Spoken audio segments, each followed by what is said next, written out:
The next speaker is Gianluca Savoini. He is representing Italy. He is the president of Associazione Culturale Lombardia Russia, the Lega Nord Foreign Relations Office. Gianluca. Next spring in Italy, we will have political elections that will be decisive not only for us, but I think for the whole of Europe. On one side, there will be the globalist left, a servant of the great international finance, anti-Russian, anti-Christian, favorable to gay marriage, pro-immigrants, represented by the Democratic Party, Partito Democratico.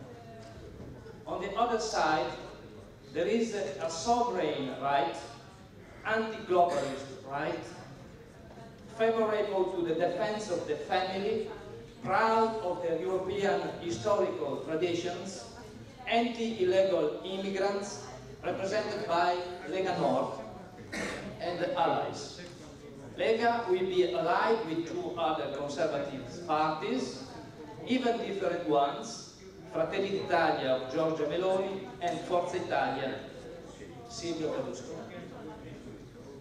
Between the two opposing fronts, the globalist and the sovereign one, there is the Movimento 5 Stelle, which polls say are the first party in Italy. We'll see if it's really like that, but Movimento 5 Stelle has said it will not want to ally with anyone. But this way he will not be able to govern, because he will not be able to have an absolute majority of the votes.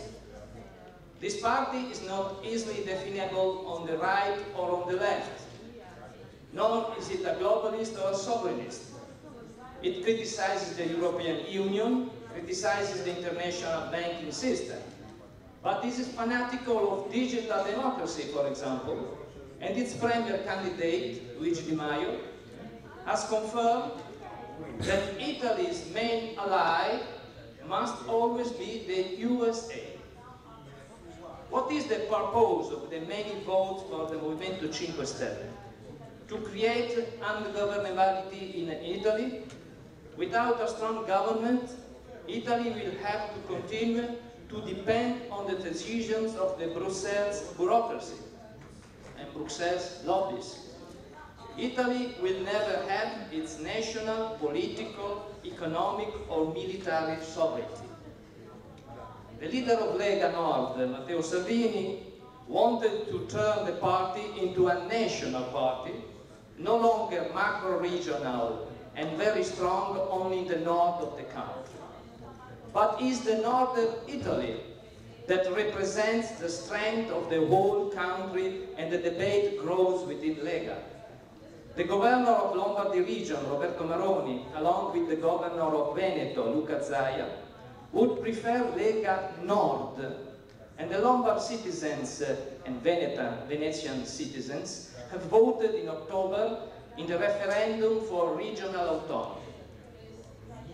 I have met important exponents of the Russian government 2 weeks ago in Roma, Minister of Foreign Affairs Sergei Lavrov, and all know well the strength and the importance of these regions of northern Italy. The national states were born in the 19th century after the defeat of Napoleon, and in many cases have incorporated reality and culture too different to be able to work well together. The Austrian Count von Metternich defined Italy as a geographical expression. I agree with Metternich.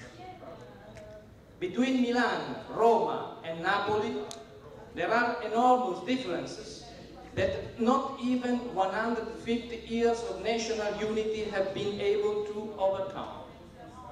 Northern Italy, Padania, is increasingly tired of having to pay for the delays and corruption in southern Italy, for example.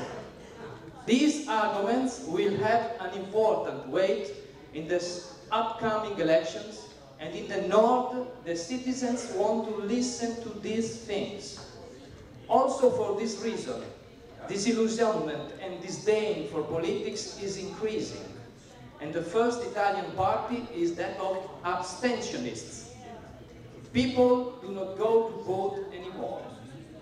The technocrats are happy if they increase abstention because they will be able to say, people do not want politicians.